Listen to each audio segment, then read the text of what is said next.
Welcome to the CDRI Pavilion, to our panel focused on infrastructure and resilience, and specifically on digital techniques to build infrastructure resilience. My name is Will Simons. I lead Deloitte's Asia Pacific Sustainability business, and I'm joined by three eminent panelists who will introduce themselves when we get to Q&A in a moment. So the way that we're going to run this is I'll start with some opening remarks, and then we'll have a conversation with our panelists. So in terms of this topic, at the moment we're standing at a crossroads. Our infrastructure systems, roads, railways, transport, buildings, and also their digital control systems are facing converging pressures. We know that climate change is intensifying extreme weather events. It's also changing the regional and global distribution of these events, so infrastructure systems are facing pressures that they weren't designed to cope with. Over the last 15 years, this has led to over $200 billion worth of damages to infrastructure in today's dollars, and that's direct damages only. That doesn't include the loss of economic productivity, loss of life, and operational losses from that downtime. My region, Asia Pacific, which is where we're all from on this panel, is at particular risk. It's particularly exposed because of our coastal megacities, because of our cyclone-prone islands, our high population density, our aging infrastructure, and our pre-existing vulnerable communities, who are of course the ones who are suffering the most from climate change. Adding to this, our infrastructure systems are increasingly intertwined and interdependent, and so that those complex systems make them more vulnerable than ever to cascading and compounding failure, where one infrastructure system fails and it causes cascading impacts. At the same time as this perhaps historic vulnerability, we're at the beginning of the largest wave of infrastructure investment in human history. The global economic value of infrastructure is expected to almost double between now and 2050 to $390 trillion. So more infrastructure, increasing hazards means higher risks. Without investment in resilience, this infrastructure goes from being an economic asset to a risk multiplier. We know that 95% of the investment in resilience happens after the event, during recovery. In Australia, we've just released a report, the Colvin report into disaster resilience funding. It's 93%, and that hasn't shifted over the last 20 years, despite us knowing for many years that investing $1 up front saves $10 during and after, and obviously saves all that human misery. So how do we make this shift? And that's what this panel is about. How do we make the shift from reactive response to proactive investment in resilience? And what's the role of digital techniques? When I get around my region talking to clients, AI is on everyone's mind. It's what everyone wants to talk about. And so one of the things that we did at Deloitte was prepare a report focused on how AI could support this goal of building infrastructure resilience. And what we found is that it's emerging as a real game changer in helping to reduce these damages. So our modelling found that AI-based techniques can reduce damages by around $70 billion in annual direct damages by 2050. That's about 15% of total projected losses due to extreme weather events. And this is about better planning, faster detection, and faster recovery. And so I want to just quickly cover off on those before we get to the panel session. So, firstly, the use of digital twins. Digital twins enable us to simulate hazards before they happen.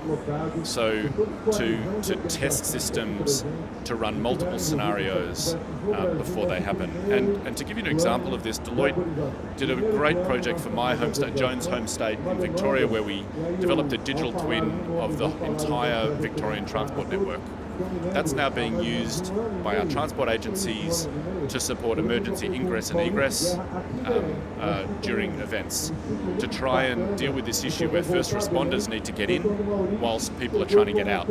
By using a digital twin, you can route the traffic using a live network model to keep people safer and get first responders in faster. Another example is from the city of Lisbon, where in fact Joan was stuck on her way here. So Joan, perhaps you can tell us about this directly. So the city of Lisbon has got increasing flood risk, again because of this dynamic around climate change. They've developed a digital twin of their drainage network, and they're using this to reduce flood risk. They think that this is going to result in savings of around $100 million over the next 20 years. So it's not just theoretical, it's happening today, it's in place today.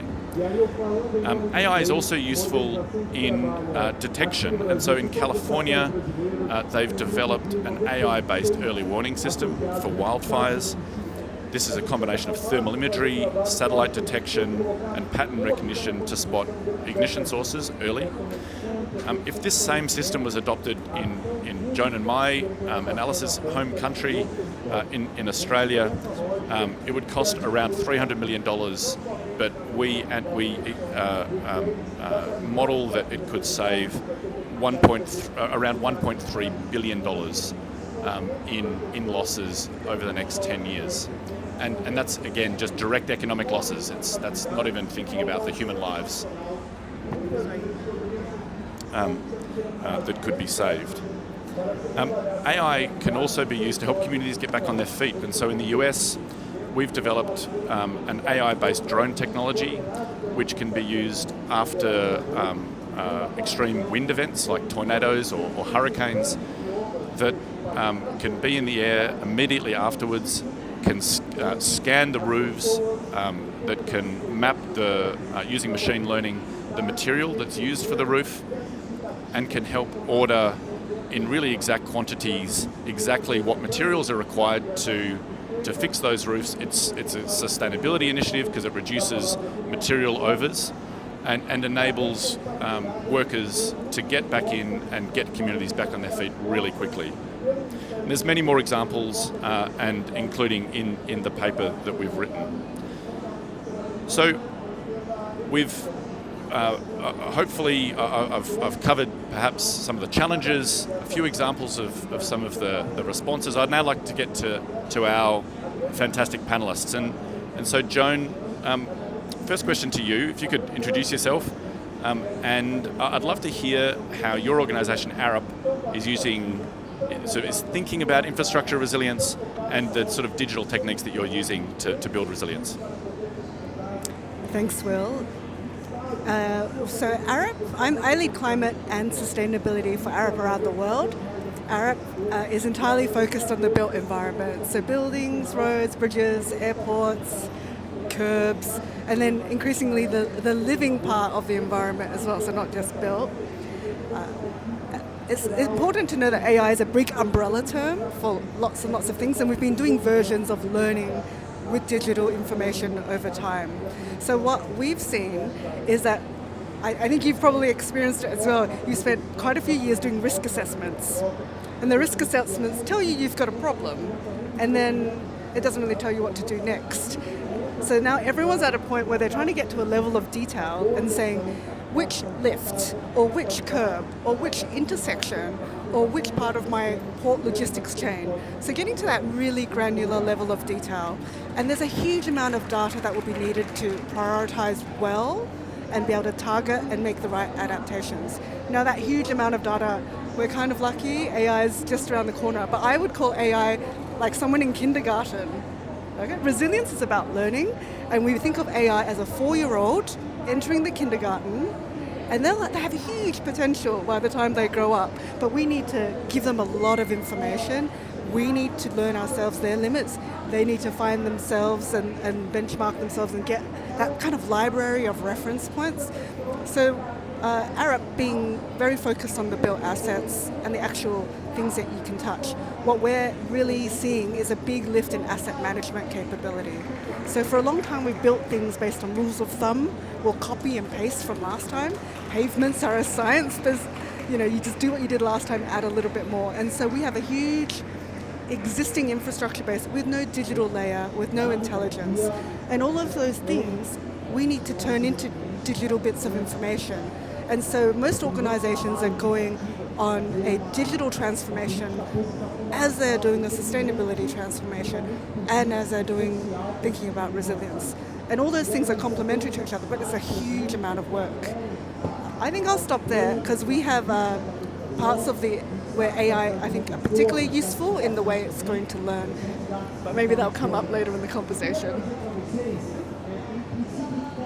Thanks, Joan. So, David, from CDRI's perspective, and in particular, given CDRI's focus in the Global South, how are you seeing, and what are the challenges that you're seeing that infrastructure is facing as a result of these the increase in extreme weather events? Great, thank you very much. Thank you, Will, for pulling together this excellent panel, and congratulations to Deloitte on the recent report on AI for resilience, which I think is answering the right question at the right time. So I'm here representing the Coalition for Disaster Resilient Infrastructure. We're a coalition of 51 countries and 10 international organizations focused specifically on disaster resilient infrastructure with, as you say, a big focus in the Global South. We're headquartered, or the Secretariat is headquartered in New Delhi. And our key message in this panel and all across COP is that investment in resilience, investment in resilient infrastructure and resilient cities is one of the smartest investments we can make. We know the situation at the moment, the risks we're facing are grave. So every year the average annual loss to infrastructure can amount to up to 14% of global GDP. And the situation is actually getting worse. And while those losses are concentrated in the developed world, because this is where the infrastructure are, I was at an event yesterday with Allianz where they presented data that 90% of deaths are in the Global South. So the situation is bad, it's getting worse. But in some ways, the infrastructure gap that we have at the moment, the fact that 75% of the infrastructure we will use in 2050 is yet to be built, provides us with an opportunity. So if we act now, we can embed resilience rather than risk. And I think AI is a smart investment, I was on a panel yesterday where we were talking about data, standards, government intervention, everything is needed. But within that, clearly there are amazing opportunities that will come with everything that AI can produce. I've got some examples that maybe we'll get into later. But I think in terms of what's holding it back in the Global South at the moment, fragmented data, insufficient capacity, misaligned incentives, all of which I think smart investment, clear support, and good uses of data, tech, AI can support and resolve. But I'll stop there and we can get into some examples later. Thanks, David. And so, Alice, from UNICEF, you bring a really unique perspective, and particularly around children. I would love your thoughts and to link this to a youth agenda. How are these impacts affecting children? And perhaps also, I know we've collaborated, our organisations, on a really great recent report. I would love your sort of thoughts on that as well. Yeah, amazing. Thanks, Will. So I lead all of UNICEF Australia's climate-focused work, and that includes looking at the kinds of programs that can help children be more resilient to the impacts of climate. How are the services that they rely on really adapting and supporting children in their needs? One of the interesting things is that children are incredibly deeply affected by climate change, and as a proportion of the population, the impacts are quite severe. So almost 90% of the global health burden caused by climate-related diseases falls on children under 5. And so it's imperative that we invest in the services that reach those children, and that includes the infrastructure for those services to be able to deliver effectively. For example, if we look at something like heat, children are less able to regulate their body temperatures, and so the impacts of heat, I mean, I think if we had children here this week, and I've seen a few around, the impacts would be quite enormous. Children have faster respiratory rates, so they literally breathe in more air pollution than adults. So rather than thinking of children as mini adults, we need to think of them as unique individuals that have unique needs. When we think about infrastructure and the opportunities that AI brings, one of the biggest things is that we have enormous gaps in data. I mean, we've already spoken about that today. Gaps in data to understand where the specific issues are and how we can adapt what's happening to deliver that.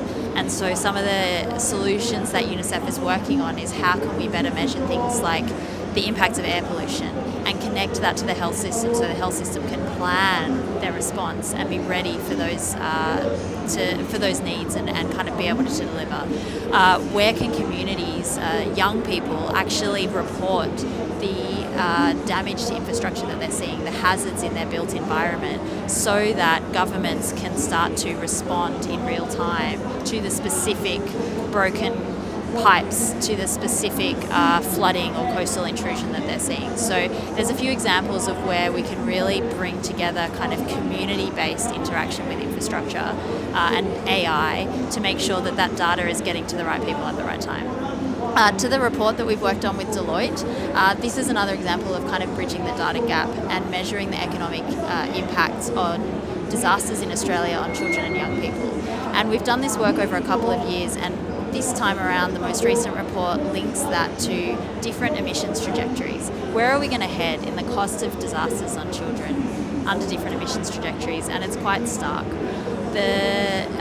Under a kind of high emissions trajectory, we're looking at $12 billion a year cost of disasters on children alone in Australia. And a lot of that comes through education and lost education. We've seen that in recent events, for example, significant flooding events, it's taken children months in some cases to get back to the regular schooling routine. The school buildings are damaged, it's difficult to repair, roads are damaged, and so even when they're being bused to a nearby school, it takes them 2 hours to get around because they have to go a different route. So when we think about the impacts on the built environment, the social impacts become very real, and then the flow and effect of that is the long-term economic losses. Such strong points, Alice, and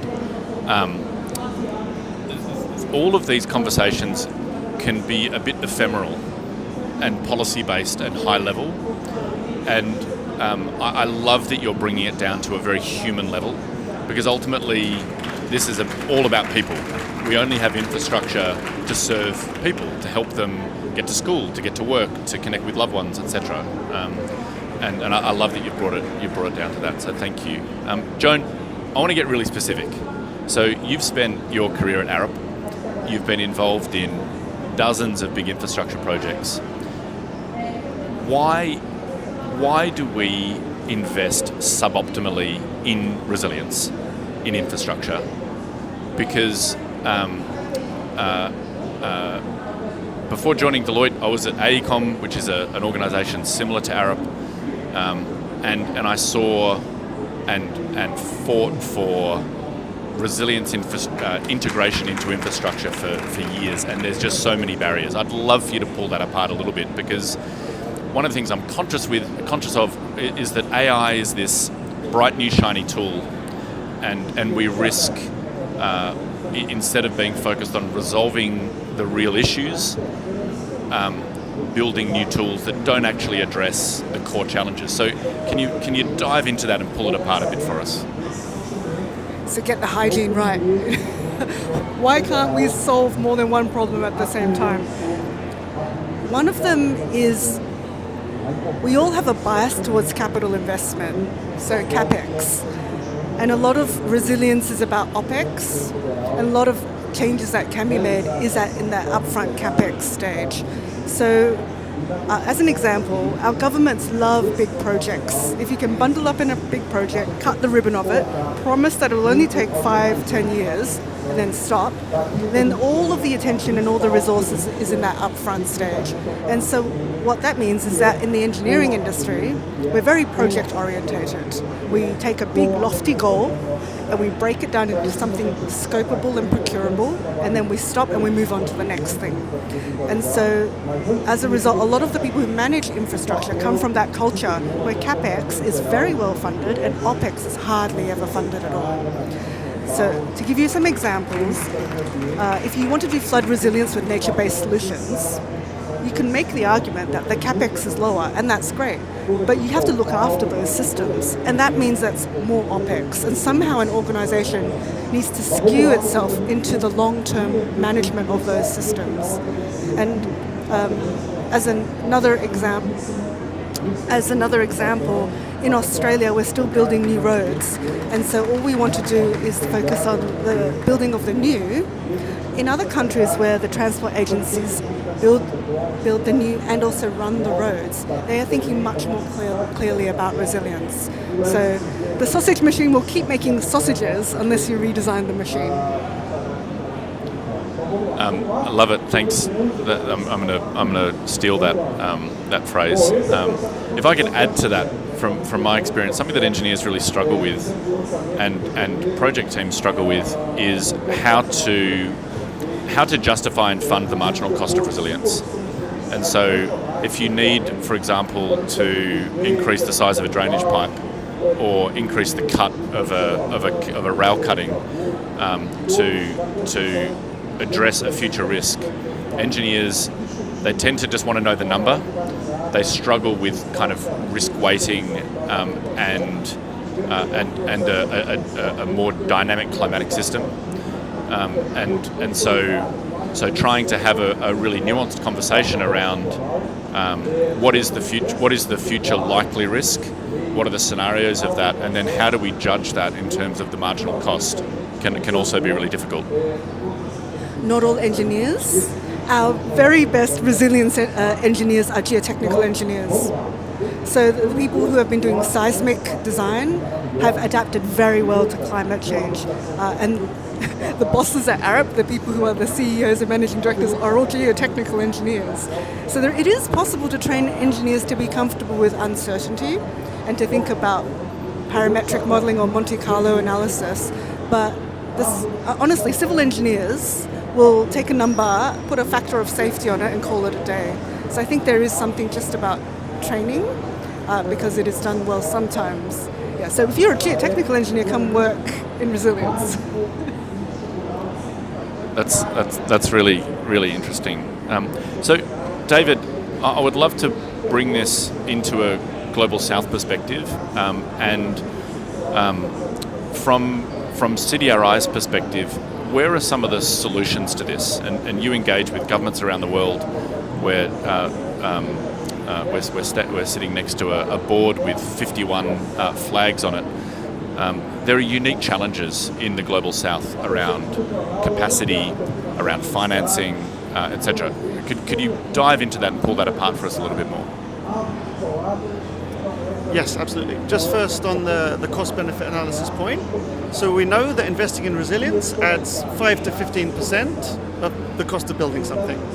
We also know every dollar invested, CDRI research shows, returns 7 to 12 times over the asset's life cycle.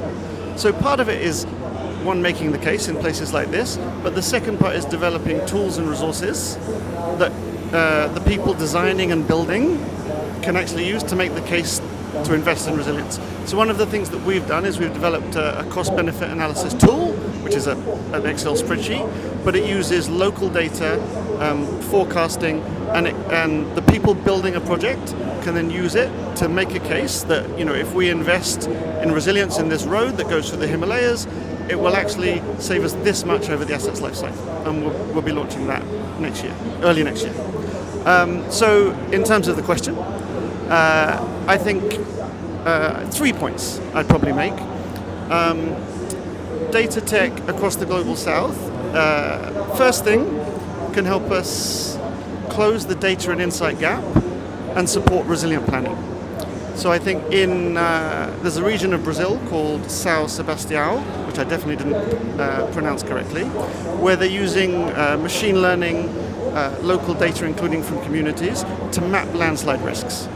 If you can map the risks and understand where the challenges are, you can then take action. And some of that action isn't particularly expensive initially. So, for example, we've just done a project in the northern Indian state of Himachal Pradesh. The capital has 2 major arterial routes which had sections prone to landslides. And we brought in global experts who were able to make recommendations, including replanting indigenous plants, which will survive, will thrive, will hold the areas together. The government is taking action, but because we're able to pinpoint this is where the challenge is, bespoke action can happen. The second is around operations and maintenance. So in some parts of the global south, we're talking about huge dispersed roads, rail systems. It's not practical, it's not possible to inspect all of it. And so one really good example is in sub-Saharan Africa, where they're using Earth observation data, machine learning to assess road conditions, to be able to predict where maintenance is needed much earlier in a way that you'd never be able to do if you were having to send out teams. In the Indian state of Bihar, so there's a constant challenge of, there are a huge number of bridges in India. Maintaining them all is not practical. There are incidents with, damage, destruction to bridges. The state is now using AI to predict where it needs to do maintenance, and so you're investing in the prevention rather than putting far more in to actually rebuild afterwards. And then the third thing is about reaching the last mile communities. So we know often early warning systems aren't reaching certain indigenous communities, marginalized communities, aren't in the appropriate language that's needed to actually get through, is not being sent in the form to get through.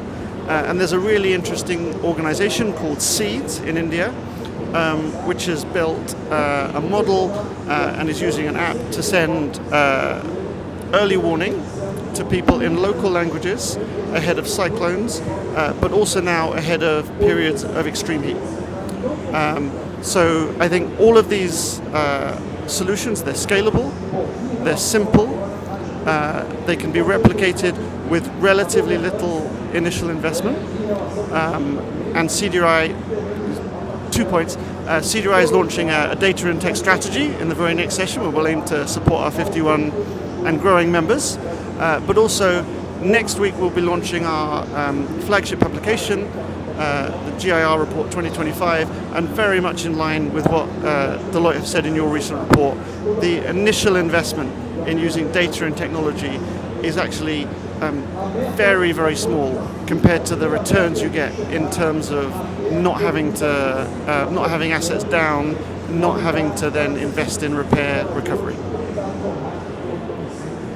Thanks, David. And that question of cost-benefit analysis is something I spent a lot of time on with engineering teams when I was at AECOM, particularly around Southeast Asia, in trying to think about and to justify it to the client who might not have a really strong background in understanding climate change. To justify that marginal cost and the benefits of it.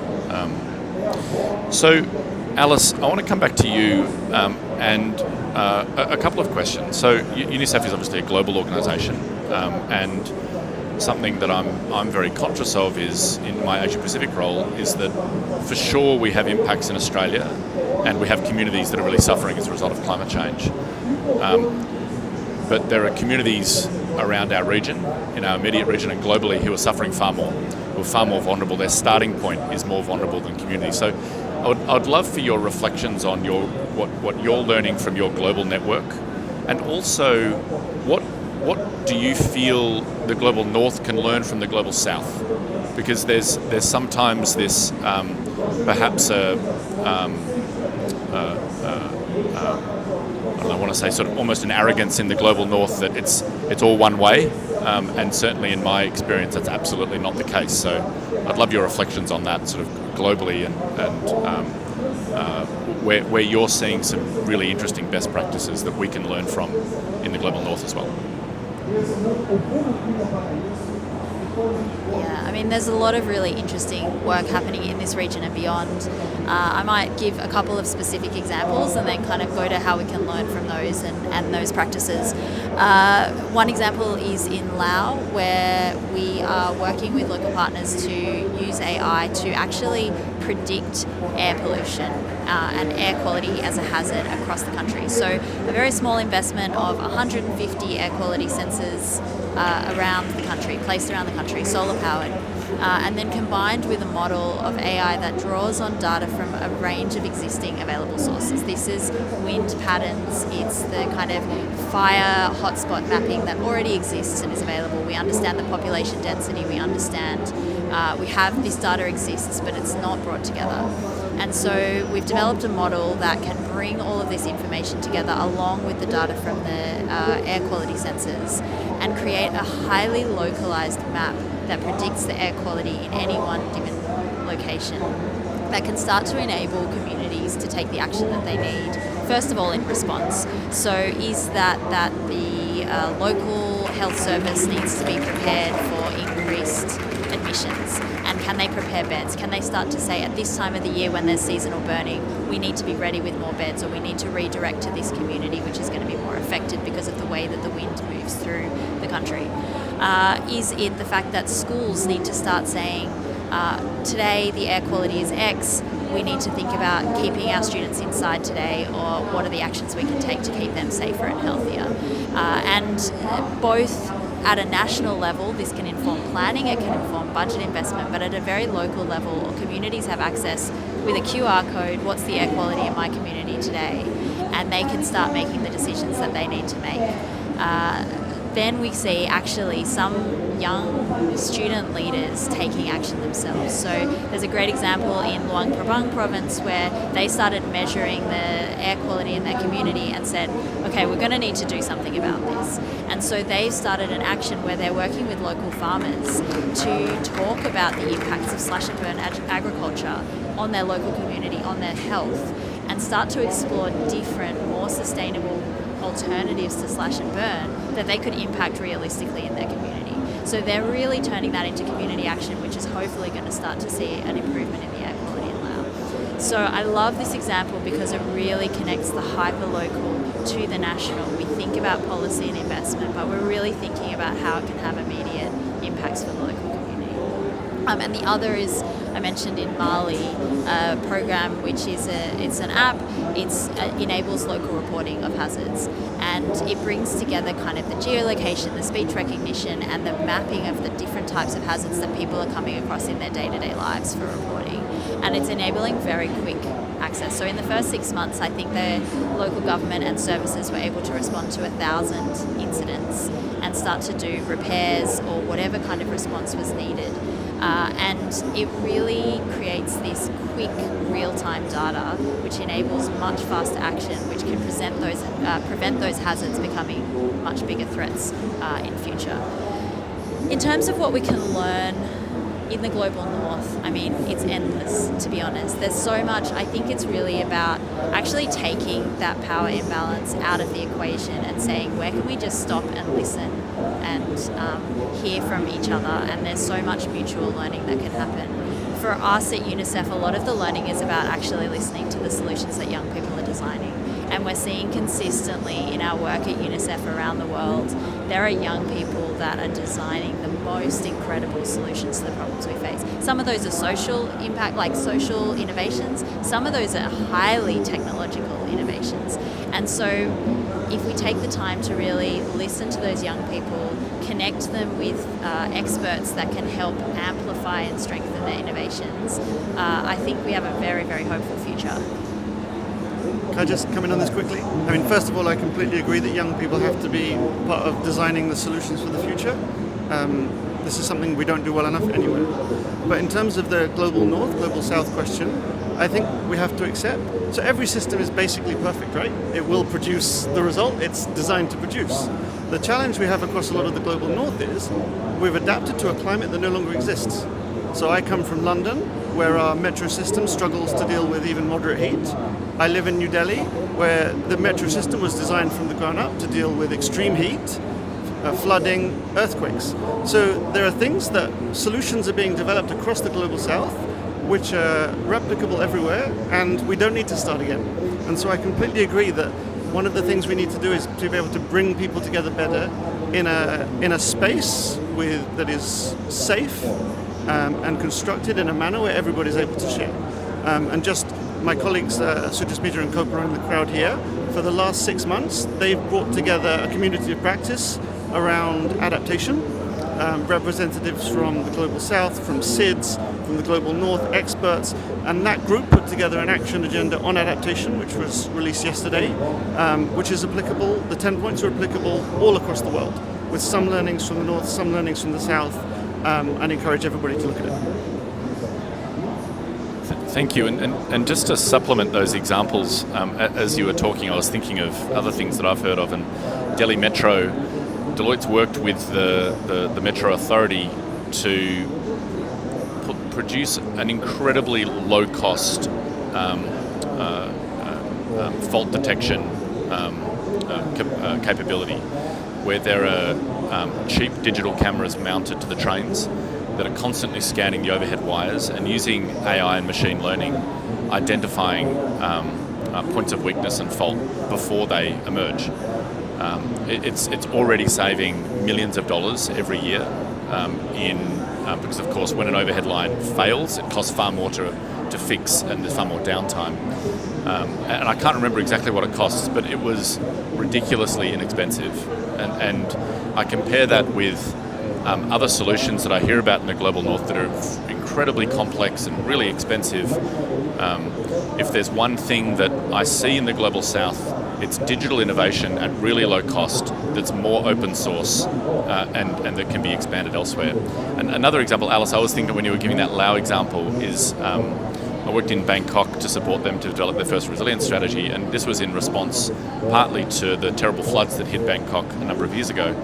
And in many cities in the Global South, there can be a lack of capacity to respond to events, lack of institutional capacity, lack of governance, lack of sensing, etc. And so some teenagers got together and produced, this is sort of pre-AI, and produced really simple animated videos giving people advice on what to do to get the floods out. And they used the sort of device of a whale, with the water was the whale, and how do you let the whale through your house, and etc. And it had, at the time, incredibly high viewership. It was actually the most effective community communication about how to build resilience. It was just created by these kids. And so I think sometimes in the Global North, communities have an assumption that government is there to keep them safe.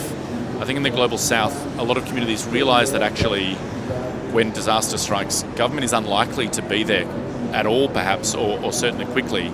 And so there's a stronger sense of community reliance and community resilience. And that to me is something that we can learn really a lot about. So Joan, I want to come back to you. And you mentioned in your first question that you had some good examples. I'd love to get really granular. Projects that you've worked on, examples of projects more broadly from Arup of the integration of resilience into infrastructure.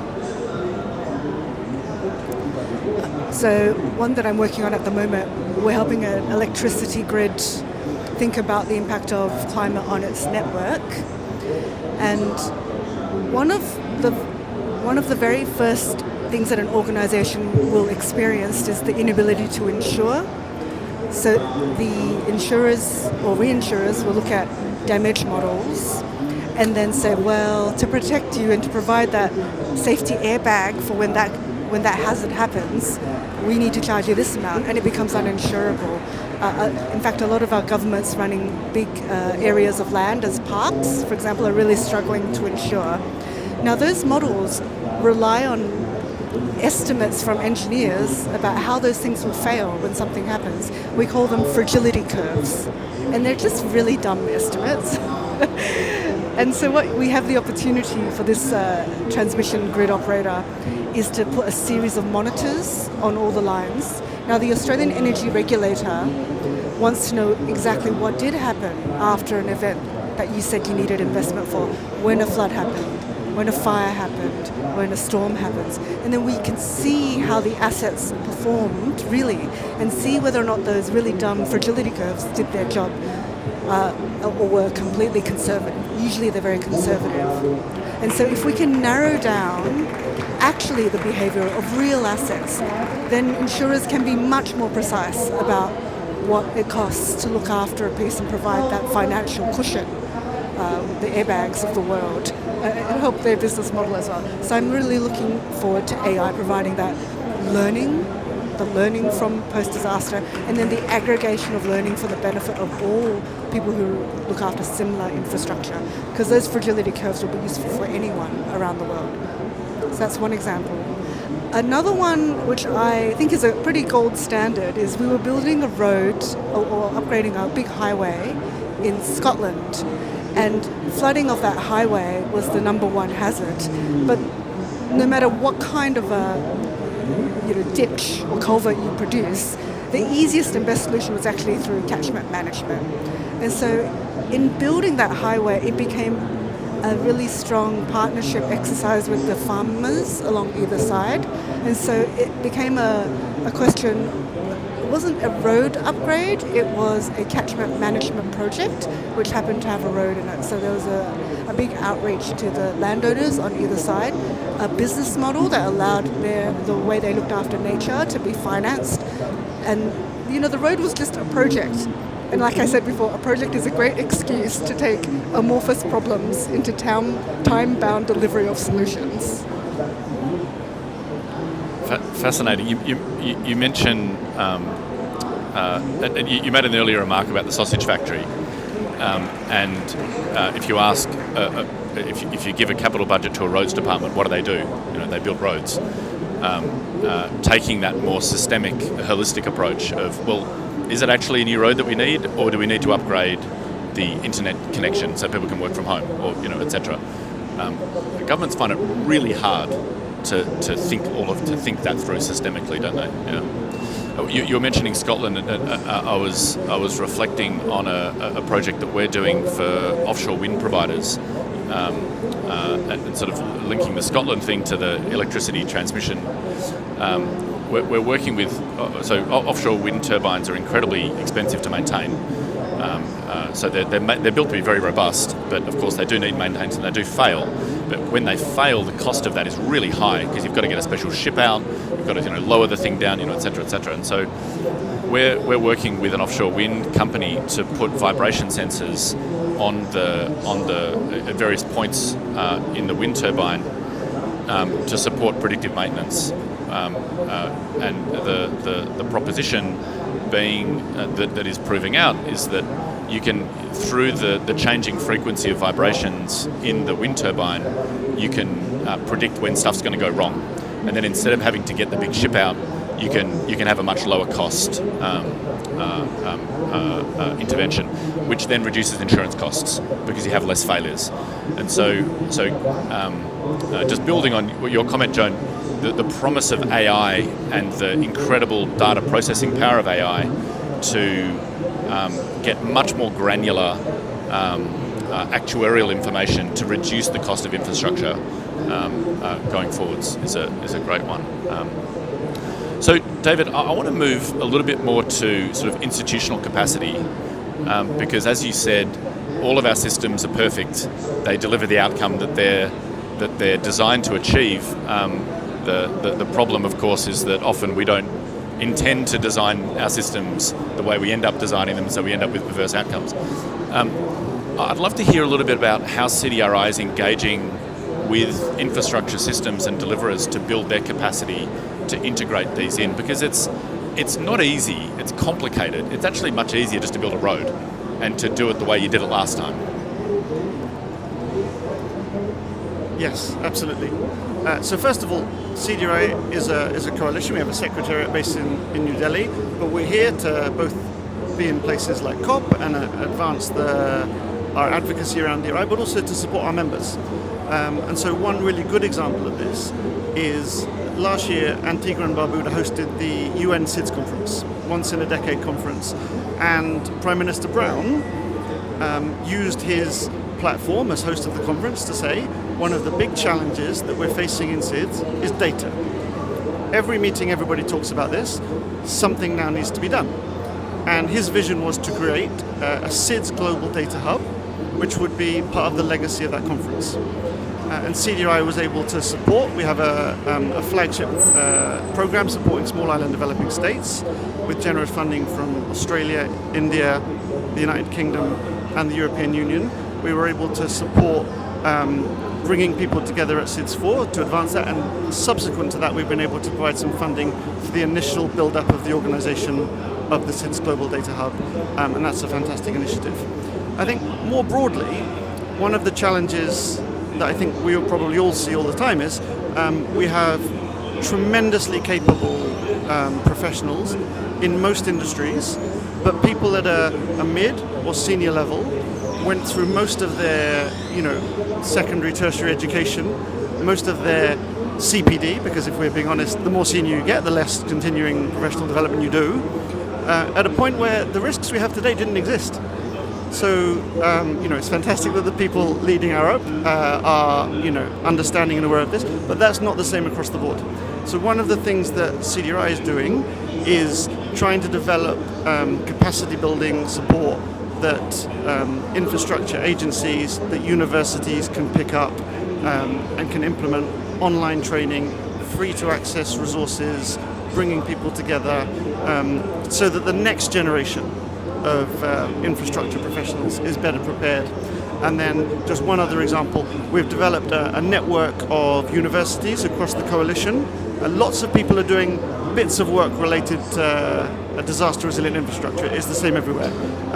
And we're now working with the University of Durham in the UK to build specific resources that we'll be able to share across that network and more broadly. But as I say, it's about, I think, upskilling everyone to be able to understand, respond, and deal with the risks that we're facing today and will face in the future.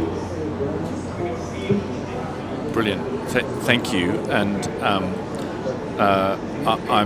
I am conscious that, sort of building on your comment in terms of engineers, Arup is an extraordinary organisation and is a learning organisation. Arup University, etc.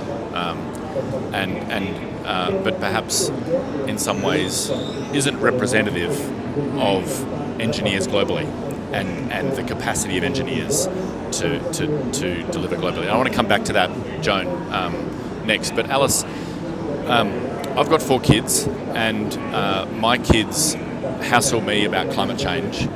I'm not stupidly. I've been working in the space for 25 years.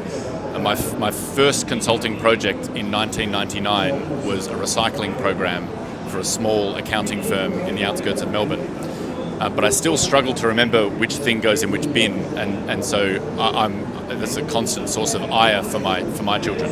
So, and I hear from our clients when I talk to them about climate and sustainability that actually their kids are one of their motivators, either because their kids are more educated than they are on this. David, picking up on your comment that the leaders of organisations tend to be in their late 40s, 50s, 60s. They didn't learn about this at school, so they just there's and also of course the sustainability agenda is now on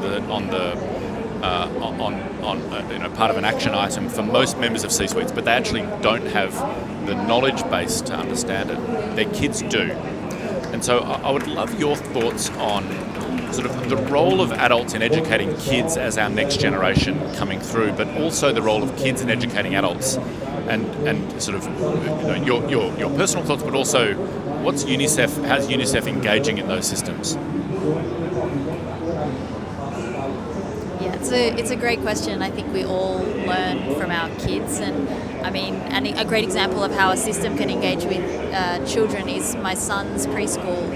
Every day they check together the UV rating and then decide kind of how they're going to handle that or what kind of safety techniques. So my son he's 4, and on the way to preschool the other day was saying, I wonder what the UV is going to be today, and he's looking out the window trying to predict.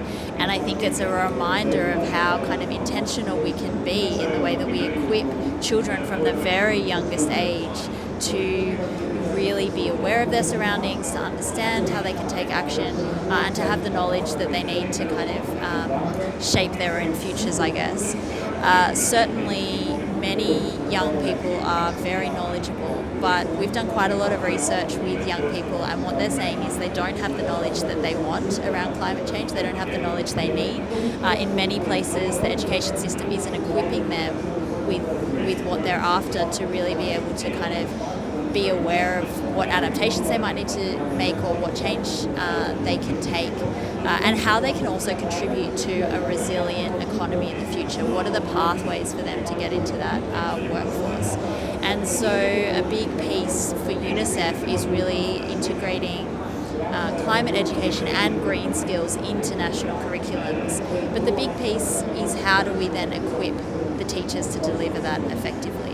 And I think that's the same with rolling out some of these digital and sort of AI solutions across the board. We're talking about training, we're talking about capacity building.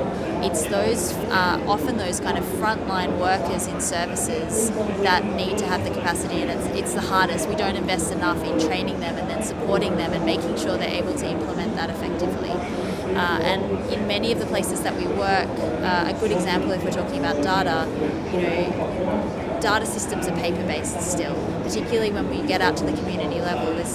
It really is a paper-based system.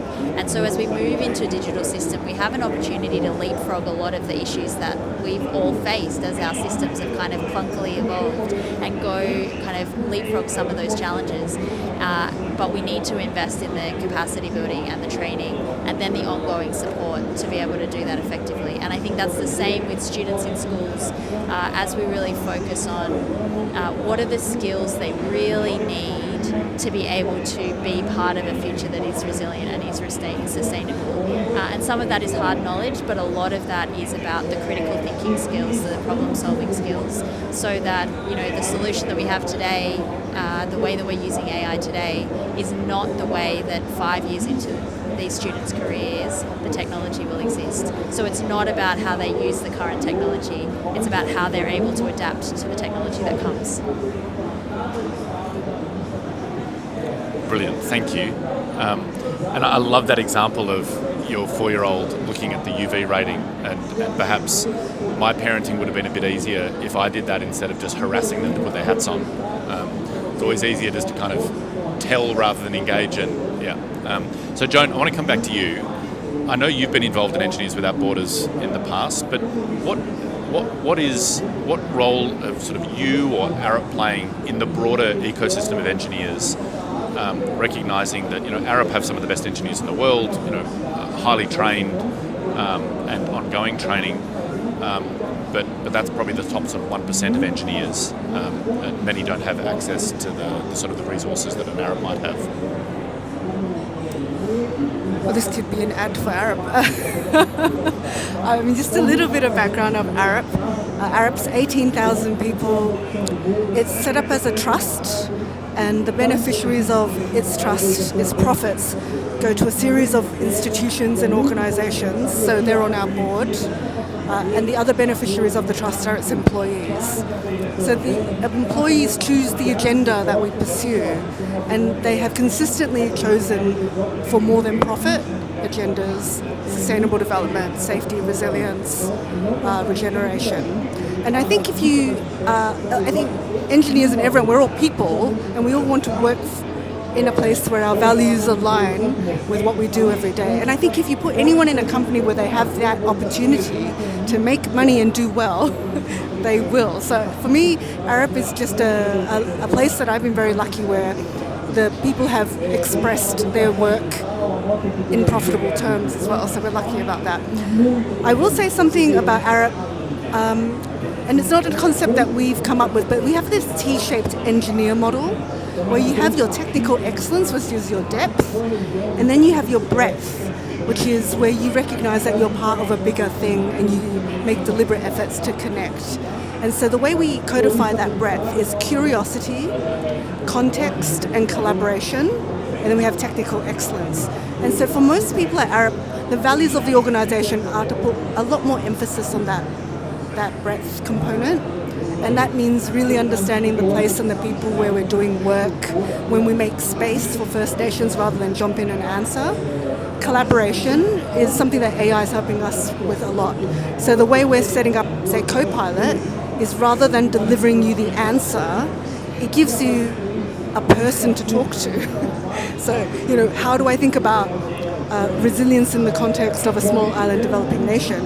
Rather than giving us the best of ARIP written down, it says, you should have a look at the SIDS framework from CDRI.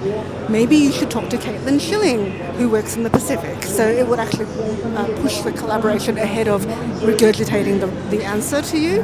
And then the curiosity is everyone gets to do self-driven research. So it was kind of like the Google model before Google came up with it. But we deliberately set aside profit so that people can do research in ways that align with our agenda. So we have all kinds of structures within ARIP, hard structures that mean that we're constantly looking for multiple benefits from our work.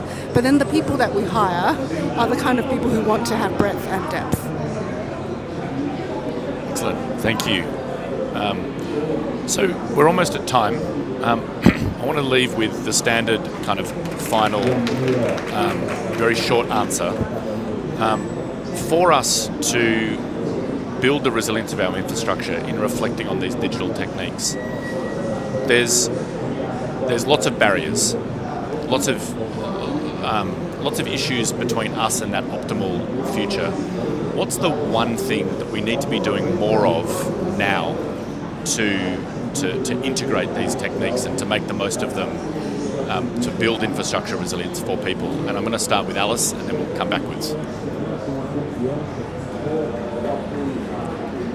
For me, I think it's all about the connectivity. It's about how do we connect the knowledge that exists. We bring in the knowledge, the information that we don't have, sure. We bring that in, but we connect it. And so many of the examples we hear are about actually we're using data that we have, but we find these tools to actually make them talk to each other. And then how do we connect that with policymakers, engineers, investors, to help make the best decisions, help make the smart investments that will build the resilience in the future. So it's connecting all the dots. So I think it's not letting the perfect be the enemy of the good and taking action. So in every panel everyone will say we don't have all the data, but we can still take action. So for example, we're launching a big report next year. As part of that, we've done the first big global survey of business and infrastructure companies. Just to tease part of that, one of the things that we discovered was, in terms of the respondents, which were in their thousands, 61% of infrastructure companies around the world are spending less than 10% of their budgets on resilience. 24% are spending nothing. So obviously, governments, civil society, everybody needs to take action. But just as one example, if all of those companies were to move and take action and spend a little bit more on resilience, it wouldn't be perfect, but we'd be moving very quickly in the right direction. Don't reinvent the wheel. Assume that someone's already solved the problem and go look for them. I love it. So connecting the dots, doing better, not doing perfect, and looking for learning elsewhere before you launch into it. Thank you so much. Thank you for CDRI for hosting this panel. I hope our audience has found this interesting and engaging. I've found it really interesting. I've learned loads. Thank you very much to our panelists. And that's the end of our panel. Thank you.